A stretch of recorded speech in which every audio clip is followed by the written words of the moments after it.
Hello students. आज हम political science का सेकंड लेसन है, बुक फर्स्ट है हमारे पास, इसके बारे में डिस्कस करेंगे। मैं Vinod Kumar, government senior secondary school sector 45 है चंडीगढ़ से। तो आइए हम सेकंड लेसन की जो है वो शुरुआत करते हैं। सेकंड लेसन जो हमारे पास है फर्स्ट बुक का वो है द एंड ऑफ बाइपोलरिटी, दो ध्रुवीयता का अंत। फर्स्ट लेसन में हम कोल्ड वॉर के बारे में डिटेल में जो है स्टडी कर चुके हैं। और जो फर्स्ट लेसन में हमने स्टडी किया था वो ये क्या था कि दो पोल या दो ध्रुव बन चुके थे पूरे वर्ल्ड में, जिसमें एक कैपिटलिज्म को फॉलो करता था, दूसरा जो है वो कम्युनिस्ट सिस्टम को फॉलो करता था।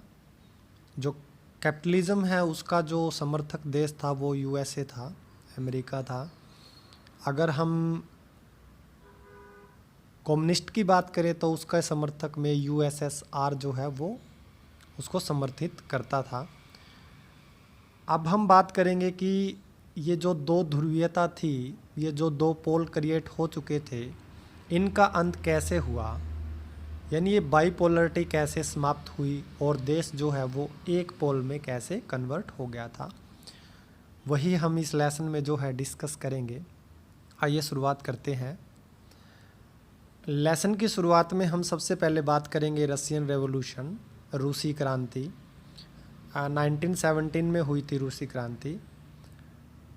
जो मोनेर्ची था वो रसिया का उस टाइम शासक था, और वो जब रसिया में रूल कर रहा था मोनेर्ची, तो मोनेर्ची के कार्यकाल के दौरान काफ़ी सारे ऐसे फैक्ट्स आए हमारे सामने कि क्रांति का उद्भव हुआ, जिसे रूसी क्रांति का नाम दिया। सबसे पहले पॉइंट्स की अगर हम बात करें तो वो है इक्वलिटीज, समानता, कि यूएसएसआर या फिर जो भी कम्युनिस्ट सिस्टम को फॉलो करने वाली कंट्रीज़ थी वहाँ पर समानता दिखाई नहीं दे रही थी, समानता दिखाई नहीं दी, इक्वलिटीज़ नहीं थी, संसाधनों का समान वितरण नहीं था, गरीब गरीब होता जा रहा था, जो अमीर था वो अमीर होता जा रहा था। सेकंड है मोनार्ची, साम्राज्यवाद था वहाँ पर। साम्राज्यवाद मीन्स है यहाँ पर कि जो शासक है वो केवल अपने ही लाभ तक सीमित था, उसे जनता से कोई ज़्यादा लेना देना नहीं था, तो वो सिर्फ अपने साम्राज्यवाद के विस्तार में ही व्यस्त रहता था। जो जनता की बुनियादी सुविधाएं थी उस पर किसी प्रकार से ध्यान नहीं दिया जाता था। Union of Soviet socialist Republic was formed after the revolution. क्रांति के बाद समाजवादी गणतंत्र रिपब्लिक का गठन हुआ। दूसरा था कि जो रिवोल्यूशन हुई उसके बाद समाजवादी गणतंत्र रिपब्लिकन का गठन हुआ, यानी कम्युनिस्ट को समाप्त करके वो समाजवाद का समर्थन करते थे जितने भी जो क्रांतिकारी थे। तो इस प्रकार से जो है रशियन क्रांति हुई 1917 में, 1917 के अंदर। The age of social change, सामाजिक परिवर्तन का युग। Factor leading to socialism in Europe, Europe में समाजवाद के लिए अग्रणी कारक क्या थे जिसके कारण यूरोप में समाजवाद आया, यानी कि जो कम्युनिस्ट था उसको समाप्त करके समाजवाद का उद्भव कैसे हुआ, उसके लिए किस किस फैक्टर ने काम किया यूरोप में। अगर हम फैक्टर्स की बात करें तो socialist were against private property, जो समाजवादी थे वो निजी संपत्ति के खिलाफ थे, जबकि कम्युनिस्ट जो है वो निजी संपत्ति में विश्वास रखते थे। तो इसलिए ये परिवर्तन कि निजी संपत्ति का खात्मा हो, ये भी सोशलिस्ट के पैदा होने का, समाजवाद के पैदा होने का सबसे बड़ा कारण माना जा सकता है। Owner use the property only for personal gain and not for public welfare, जो धनाढ्य वर्ग था, जो सामंती लोग थे, जो अमीर वर्ग था, वो अपनी संपत्ति का उपयोग केवल अपने व्यक्तिगत लाभ के लिए ही करते थे। उसका किसी भी प्रकार का जो लाभ है वो सार्वजनिक लोगों को नहीं मिल पाता था। यानी हम ये कह सकते हैं कि सार्वजनिक वेलफेयर के काम जो है वो ज़्यादा नहीं किए जाते थे, जिसके कारण सामाजिक परिवर्तन हुआ। The conditions of poor worker did not improve as the profit was accumulated by the private capitalist। जो निजी पूंजीपति थे वो जितना भी लाभ अर्जित करते थे वो अपने पास रखते थे, उसका भाग, कुछ भी भाग गरीब श्रमिकों की स्थिति में सुधार के लिए प्रयोग नहीं किया जाता था, जिसके कारण सामाजिक परिवर्तन यानी रूसी क्रांति हुई। अगर हम बात करें तो 3 प्रकार की विचारधाराएं पैदा हुई रूसी क्रांति के बाद, रशियन रेवोल्यूशन के बाद। लिबरल, रेडिकल्स एंड कंजर्वेटिव्स, उदारवादी, कट्टरपंथी और परंपरावादी। अगर हम इसको संक्षेप में समझें, उदारवादी लिबरल विचारधारा वह विचारधारा है जिसमें जो शासक है वो स्थिति को यथा स्थिति रखना चाहते हैं, वो किसी प्रकार का शासन प्रशासन में परिवर्तन नहीं चाहते, उन्हें उदारवादी लिबरल की श्रेणी में रखा गया। रेडिकल्स कट्टरपंथी विचारधारा को मानने वाले वो लोग थे जो शासन प्रशासन में कंप्लीट चेंज चाहते थे, पूर्ण परिवर्तन चाहते थे। वो व्यवस्थाओं को जस की तस नहीं रखना चाहते थे, बल्कि उनको कंप्लीटली चेंज करना चाहते थे। अगर हम कंजर्वेटिव्स की बात करें तो परंपरावादी वो विचारधारा के लोग थे जो थोड़ा बहुत आमूलचूर परिवर्तन चाहते थे शासन और प्रशासन में। तो ये 3 प्रकार की विचारधाराएं रशियन क्रांति के बाद देखने को मिली, जिनके अलग अलग मत थे परिवर्तन के बारे में। अर्लियर सोशलिस्ट जो थिंकर जो हुए हमारे पास, वो कार्ल मार्क्स हुए। Karl Marx argued that an industrial society was capitalist was exploited the workers and kept the profit for themself. Karl Marx ने यह तर्क दिया कि जो औद्योगिक समाज पूंजीवादी था वह श्रमिकों का शोषण करता है और जितना भी मुनाफा होता है वह सिर्फ अपने पास रखता है, वर्कर्स को उसका लाभ नहीं मिल पाता। Marx believed that to free themselves from capitalist exploitations worker had to construct a radically socialist society where all properties was socially controlled. Karl Marx ने ये कहा कि खुद को पूंजीवादी शोषण से मुक्त करके श्रमिकों को एक मौलिक समाजवादी समाज का निर्माण करना चाहिए जहां सभी संपत्ति और सामाजिक रूप पर उनका नियंत्रण हो। This would be communist society, यह एक साम्यवादी समाज होगा। यानी कार्ल मार्क्स जो था वो साम्यवादी या समाजवाद को बढ़ावा देने वाले थिंकर थे, चिंतक थे। उन्होंने ही साम्यवादी विचारधारा को समर्थन किया। जो रशियन रेवोल्यूशन हुआ था वो कहीं न कहीं कार्ल मार्क्स की विचारधारा से ही प्रेरित था। अगर हम रशियन एम्पायर की बात करें 1914 के अंदर, 1914 में जो रशियन साम्राज्य था उसमें शामिल जो देश थे वो Finland, Latvia, Poland, Ukraine, Belarus, मध्य एशिया, ये सभी कंट्रीज इसके अंदर मेंशन थी।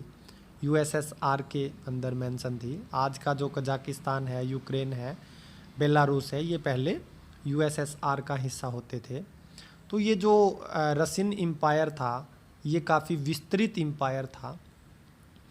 और अगर हम इसमें मेजॉरिटी की बात करें तो मेजॉरिटी में जो रिलीजियन था वो कहीं ना कहीं क्रिश्चियनिटी थी, यानी ईसाइयत थी, रूढ़िवादी ईसाइयत इसके अंदर मेजॉरिटी में थी, बहुसंख्यक थे इसके अंदर। यूएसएसआर की अगर बात की जाए, सोवियत संघ समाजवादी गणराज्य का उदय कैसे हुआ, तो इसका जो उदय हुआ था, इसकी फॉर्मेशन हुई थी, फॉर्म्ड इन 1922। इसका गठन 1922 में हुआ था यूएसएसआर का। गठन होने का कारण क्या था? अपोजिशन टू कैपिटलिज्म, यह पूंजीवाद के विरोध में पैदा हुआ एक ध्रुव था। कम्युनिस्ट पार्टी इसमें साम्यवादी पार्टी थी, कम्युनिस्ट पार्टी राज करती थी इनके अंदर। अपोजिशन वर नॉट अलाउड, विपक्ष को अनुमति नहीं दी जाती थी। अगर हम आज के चाइना की बात करें तो वहाँ कम्युनिस्ट पार्टी रूल आउट करती है और वहाँ पर विपक्ष नहीं है, यानी एक ही पार्टी वहाँ पर शासन करती है, यानी यहाँ पर ओपोजिशन को अलो नहीं किया जाता है। प्लान्ड एंड कंट्रोल्ड इकोनॉमी, नियोजित और नियंत्रित अर्थव्यवस्था होती है यहाँ पर। इनके जितने भी संसाधन होंगे, जितने भी रिसोर्सेज होंगे देश के अंदर, उन सब पर कहीं ना कहीं गवर्नमेंट का ही, सरकार का ही आधिपत्य होता है और वो अपने हिसाब से उनको मेंटेन करती है, मेंशन करती है। सोवियत सिस्टम मेरिट्स, सोवियत प्रणाली की योग्यताएं क्या थी? कॉम्प्लेक्स कम्युनिकेशन नेटवर्क था इनका, जटिल संचार नेटवर्क था, यानी कि लोगों को ज़्यादा आज़ादी नहीं थी किसी प्रकार का, कि किसी भी प्रकार से अपने विचार रखने की या विद्रोह करने के ज़्यादा उनको आज़ादी नहीं थी। यानी इनका जो सिस्टम होता था, ब्यूरोक्रेट्स और जो शासन करने का तरीका होता था, वो काफ़ी कॉम्प्लिकेटेड होता था। इंडस्ट्री, उद्योग धंधों पर सरकार का नियंत्रण था, उद्योग काफ़ी स्थापित किए जाते थे। Minimum standard of living to all citizens, सभी नागरिकों के लिए जीवन स्तर न्यूनतम था, यानी केवल लोगों को बुनियादी सुविधाएं और उतना ही साधन उपलब्ध करवाए जाते थे जितने से उनका जीवन यापन हो सके। ज़्यादा संसाधन जो है वो जनता को उपलब्ध नहीं करवाए जाते थे। बेसिक नेसेसिटी टू ऑल, सभी के लिए बुनियादी आवश्यकताएं, लोगों को केवल बुनियादी सुविधाएं ही प्रोवाइड्स की जाती थी जिससे उनका जीवन सही ढंग से चल सके। नो अनएम्प्लॉयमेंट, कोई बेरोजगारी नहीं थी। अगर हम बात करें तो सोवियत सिस्टम में किसी प्रकार की बेरोजगारी नहीं थी, हर हाथ को काम मिला हुआ था। 1985 के अंदर कुछ परिवर्तन हुआ। अगर हम बात करें, गोर्बाचेव को सचिव घोषित कर दिया गया, सेक्रेटरी बना दिया गया था, और गोर्बाचेव ने कहीं ना कहीं कुछ परिवर्तन किए, कुछ बदलाव किए। अगर गोर्बाचेव की बात करें तो उसको सेक्रेटरी बना दिया गया था सोवियत कम्युनिस्ट पार्टी 1985 को। तो उन्होंने कुछ सिस्टम में रिफॉर्म्स किए, कुछ परिवर्तन किए, कुछ सुधार किए। 1985 में जब वो कम्युनिस्ट पार्टी के महासचिव बने, he decided to with the west democrats and reform the Soviet Union. Gorbachev ने क्या किया? उन्होंने पश्चिमी लोकतंत्र और सोवियत संघ में सुधार का फैसला लिया। अगर हम बात करें तो गोर्बाचेव ने दो प्रकार के सुधार किए, पेरेस्ट्रोइका और ग्लासनोस्ट। अगर पेरेस्ट्रोइका की बात करें तो इसमें restructuring of Soviet politics and economic system, राजनीतिक और आर्थिक व्यवस्था का पुनर्गठन किया गया, यानी कि व्यवस्थाओं में आमूलचूल परिवर्तन किया गया। इसके तहत लोगों को कहीं ना कहीं, अगर हम बात करें तो कुछ सुविधाएं और दी गई, कुछ उनको अधिकार दिए गए। ग्लासनोस्ट की बात करें तो ओपनर एंड ट्रांसपेरेंसी, खुलापन और पारदर्शिता शासन प्रशासन में लाई गई। लोगों को कहीं ना कहीं लोकतांत्रिक देश की तरह अपने विचार रखने की आज़ादी दी गई। ये जो दो परिवर्तन किए, ये गोर्बाचेव ने सचिव बनने के बाद यूएसएसआर के अंदर किए। लेकिन जल्दी ही गोर्बाचेव का विघटन हो गया, उसको सत्ता से हटना पड़ा। और अगर हम बात करें तो 1991 में सोवियत संघ का, यूएसएसआर का विघटन हो चुका था।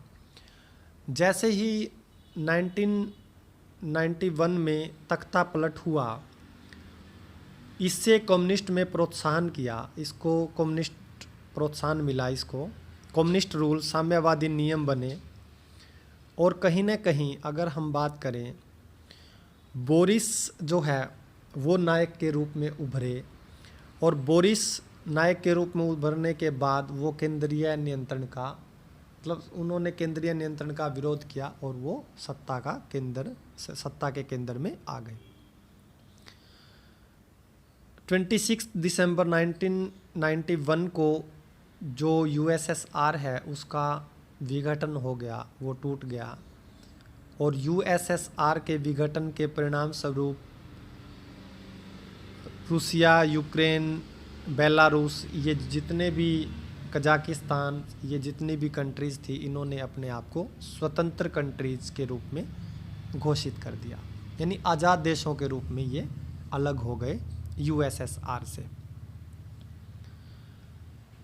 अगर हम बात करें येल्सिन की, येल्सिन जो था as has supported also declared that Soviet Union was disbanded and communist party of the Soviet Union was banned post Soviet republic adopt capitalism and democracy.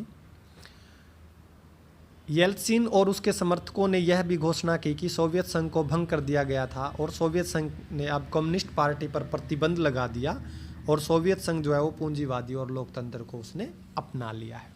यानी कहीं न कहीं जो देश पहले साम्यवाद को समर्थन करता था, अब वह देश धीरे धीरे लोकतंत्र और पूंजीवाद की तरफ चला गया। ये हमारे पास कॉमनवेल्थ ऑफ इंडिपेंडेंट स्टेट्स हैं कि जैसे यूएसएसआर का विघटन हुआ तो उसमें से ये स्टेट्स अलग अलग हुई। मैप में आप देख सकते हो, इन्हें CIS भी कहा जाता है। तो जो हमारे पास कॉमनवेल्थ ऑफ इंडिपेंडेंट स्टेट्स बनी, यानी CIS बने, इनमें कुछ चार्टर हुआ। चार्टर में इन्होंने कुछ पॉइंट्स डिसाइड किए कि ये एक दूसरे को किस किस पक्ष में समर्थन करेंगे। अगर हम बात करें तो फर्स्ट है protecting people rights and freedom, ये लोगों के अधिकार और स्वतंत्रता के लिए काम करते रहेंगे एक दूसरे के साथ मिलजुल कर। कोऑर्डिनेटिंग फॉरेन पॉलिसी, विदेश नीति में एक दूसरे का समर्थन करेंगे। Cooperations in the formations of the common economic space, developing transport and communication system, एक दूसरे के साथ आर्थिक विस्तार करेंगे, एक दूसरे के साथ संचार के साधनों में और ट्रांसपोर्ट यानी यातायात में सहयोग करेंगे।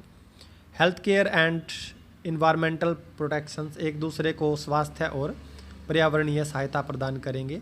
सोशल इश्यूज़ एंड इमिग्रेशंस पॉलिसी, एक दूसरे के साथ सामाजिक और इमिग्रेशन पॉलिसी पर हेल्प करेंगे। फाइटिंग ऑर्गेनाइजेशन क्राइम, ये संगठित अपराध के खिलाफ भी एक दूसरे का सहयोग करेंगे। संगठित अपराध का मतलब यहाँ पर आतंकवाद से है। Cooperations in defence policies and guarding borders, ये एक दूसरे के साथ डिफेंस और बॉर्डर से रिलेटेड मामलों में भी एक दूसरे का सहयोग करते रहेंगे। तो ये कहीं ना कहीं चार्टर हुआ CIS के बीच में, कॉमनवेल्थ ऑफ इंडिपेंडेंट स्टेट्स के बीच में, यानी कि USSR के विघटन के परिणाम स्वरूप जो 12 कंट्रीज़ अलग हुई थी और एक जो हमारे पास रसिया अलग हो गया था, तो इन 13 कंट्रीज़ के बीच में ये चार्टर हुआ था जो एक दूसरे के साथ कुछ बिंदुओं पर सहयोग करेंगे।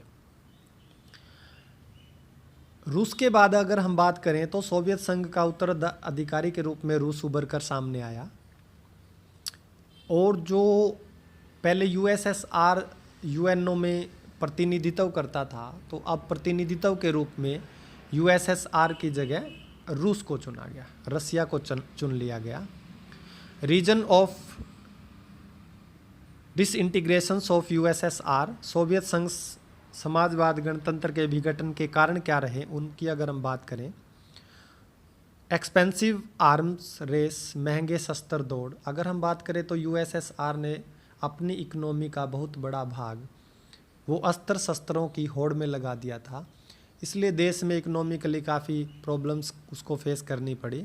तो ये रूस के विघटन का, यूएसएसआर के विघटन का सबसे बड़ा कारण माना जा सकता है।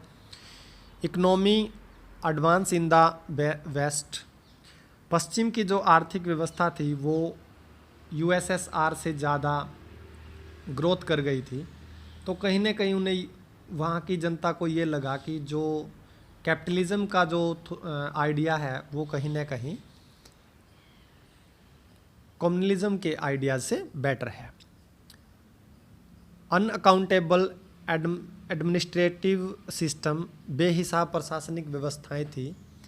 प्रशासन जो है वो कहीं ना कहीं शासक के हाथ में से निकलता हुआ जा रहा था, इसलिए प्रशासन उनके नियंत्रण में नहीं था।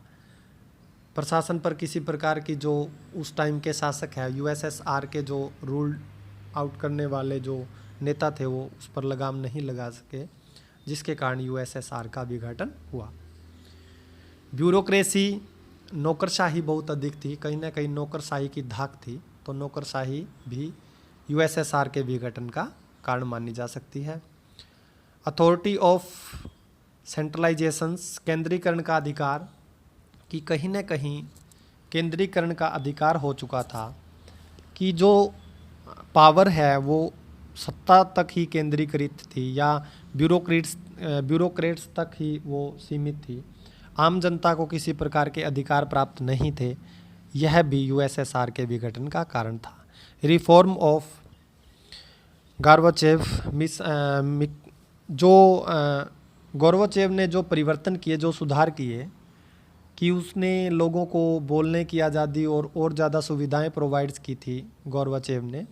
तो गोर्बाचेव के वो परिवर्तन करने के बाद जनता को कहीं ना कहीं वो जो सिस्टम है वो अच्छा लगा, तो उन्होंने उसी सिस्टम में जाने का प्रयास किया, उसको परिवर्तित करने का मन बना लिया। कॉन्सिक्वेंसेज ऑफ द डिसइंटीग्रेशंस, विघटन के परिणाम क्या हुए, यूएसएसआर के विघटन के बाद क्या क्या परिणाम देखने को मिले। सबसे पहला जो परिणाम था, एंड ऑफ कोल्ड वॉर, शीत युद्ध का अंत हो गया। क्योंकि शीत युद्ध क्या था, दो विचारधाराओं की लड़ाई थी। दो विचारधाराओं में से जब एक विचारधारा ख़त्म हो गई यूएसएसआर, तो कहीं ना कहीं जब एक विचारधारा ख़त्म ही हो गई तो फिर जो कोल्ड वार है उसका एंड हो गया, यानी शीत युद्ध का अंत हो गया। यूनिपोलर वर्ल्ड, अब विश्व में सिर्फ एक ही शक्ति उभर कर सामने आई, वो था यूएस यानी America. Emergence of new countries, नए देशों का उदय हुआ, क्योंकि यूएसएसआर के विघटन के परिणाम स्वरूप 13 कंट्रीज जो है वो आज़ाद देश जो है वो बने, तो कहीं ना कहीं नए देश जो है इसके कारण पैदा हुए, नए देशों का उद्भव हुआ। उसके बाद हम बात करते हैं शॉक थेरेपी की। शॉक थेरेपी क्या है? वर्ल्ड बैंक और आईएमएफ की अगर हम बात करें तो ये एक मॉडल लेकर आए। इन्होंने क्या किया, रसिया, सेंट्रल एशिया और ईस्टर्न यूरोप की जो कंट्रीज़ थी उनको इन्होंने इकोनॉमिकली सपोर्ट किया, यानी कि आर्थिक रूप से इनको हेल्प की वर्ल्ड बैंक ने और आईएमएफ ने, इंटरनेशनल मॉनेटरी फंड ने, कि इन देशों के विकास और प्रगति के लिए इनको पैसा दिया गया। इनको पैसा देने का जो कारण ये था कि वर्ल्ड बैंक पर और आईएमएफ पर कहीं ना कहीं अमेरिका का आधिपत्य था, तो वो इन देशों को पूंजीवाद की तरफ लेकर आना चाहते थे। तो उनकी हेल्प करना वर्ल्ड बैंक और आईएमएफ के द्वारा, इसी को ताकि उनको पूंजीवाद की तरफ लाया जा सके, इसी का नाम शॉक थेरेपी रखा गया। Features of shock therapy, shock therapy की विशेषताएं क्या थी? टोटल शिफ्ट टू कैपिटलिज्म, अगर हम बात करें तो पूर्ण रूप से देशों का जो झुकाव है वो पूंजीवाद की तरफ हो गया। द फ्री ट्रेड रीजन, मुक्त व्यापार शासन हो गया। मुक्त व्यापार, एक देश ने दूसरे देश के साथ स्वतंत्र व्यापार संबंध स्थापित कर लिए। Breakup of the trade alliance among the countries of Soviet block, Soviet block की जो कंट्रीज़ थी, जो 13 कंट्रीज़ थी, उन्होंने धीरे धीरे वो सिर्फ अपने एक दूसरे के साथ ही सीमित नहीं रही, बल्कि उन्होंने वेस्टर्न कंट्रीज़ के साथ भी व्यापार करना प्रारंभ कर दिया, गठजोड़ करना की शुरुआत कर दी। Started trade relations with west, वही बात आती है यहाँ पर कि पश्चिमी जो देश थे उनके साथ भी उनके संबंधों में कुछ सुधार हुए और उनके साथ भी उन्होंने व्यापारिक संबंध जो है वो स्थापित कर दिए। कॉन्सिक्वेंसेज ऑफ शॉक थेरेपी के परिणाम क्या निकल कर सामने आए?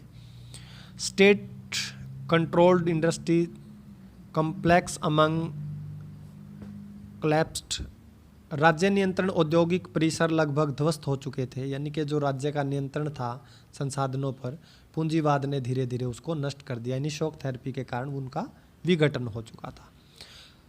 हाई इन्फ्लुएंस, आईएमएफ और वर्ल्ड बैंक ने जो पैसा जिस इंटेंशन के लिए दिया था इन देशों को, कहीं ना कहीं उन्होंने उस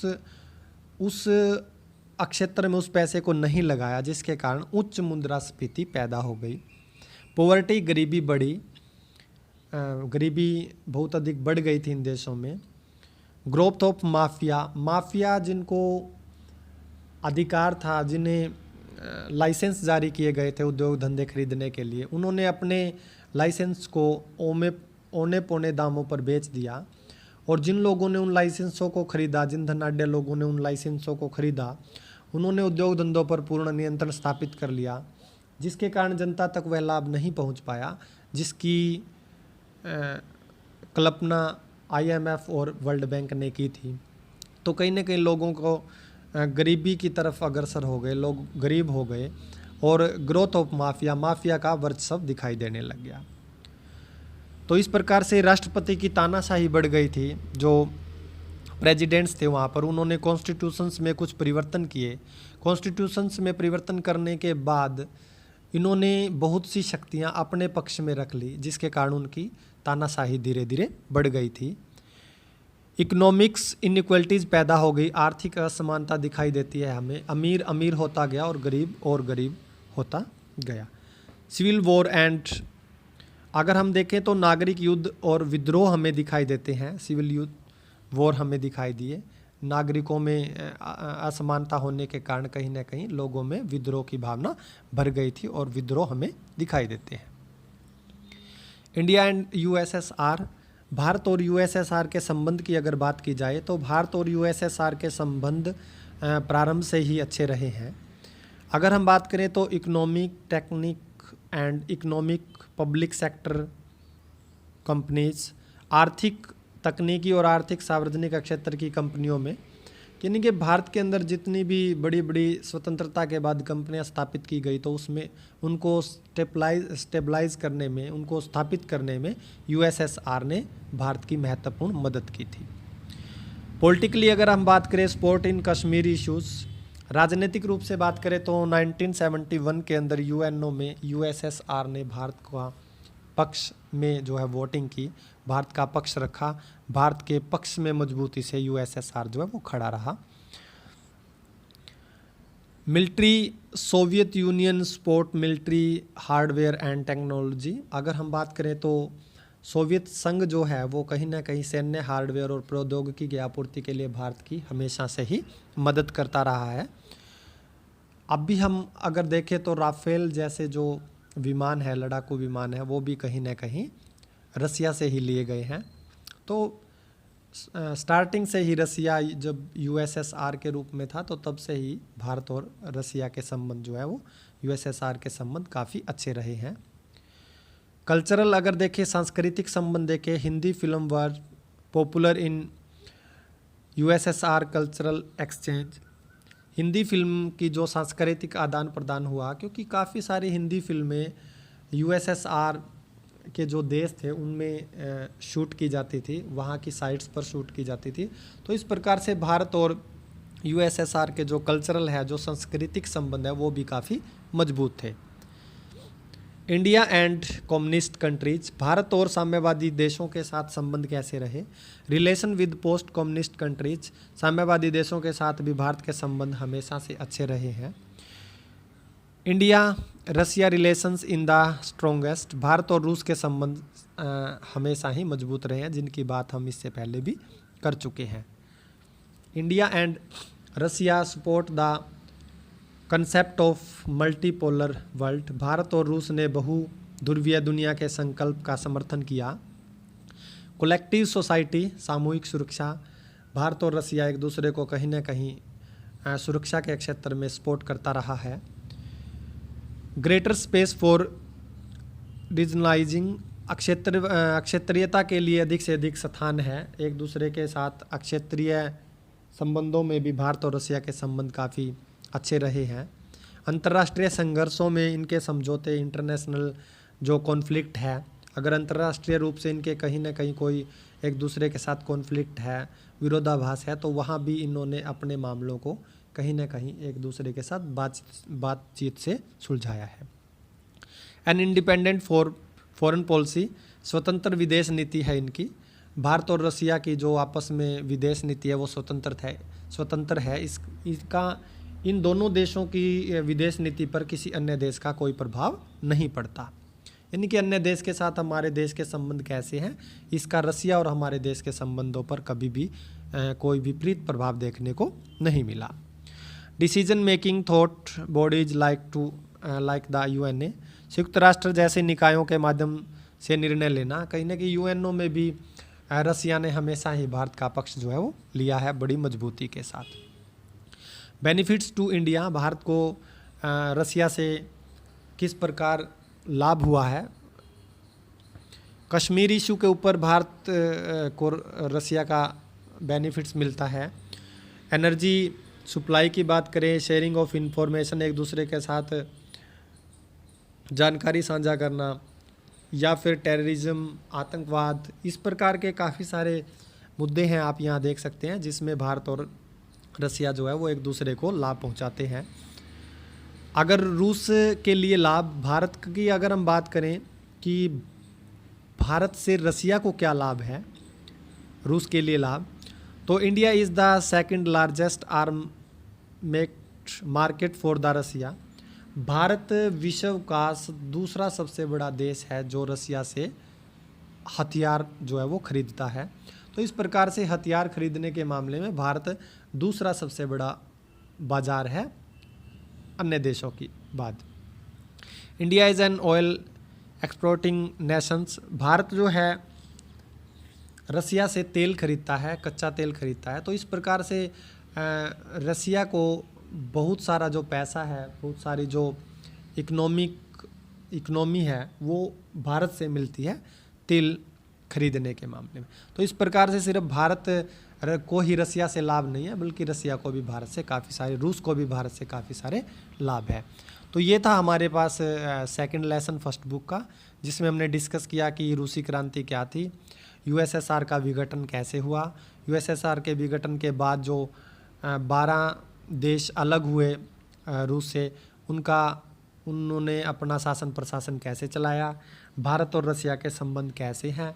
तो इस प्रकार से हमने इसको डिस्कस किया। मिलते हैं नेक्स्ट फिर एक वीडियो के साथ। वीडियो को लाइक और शेयर करना ना भूलिए, चैनल को सब्सक्राइब जरूर करिए। Okay, thank you.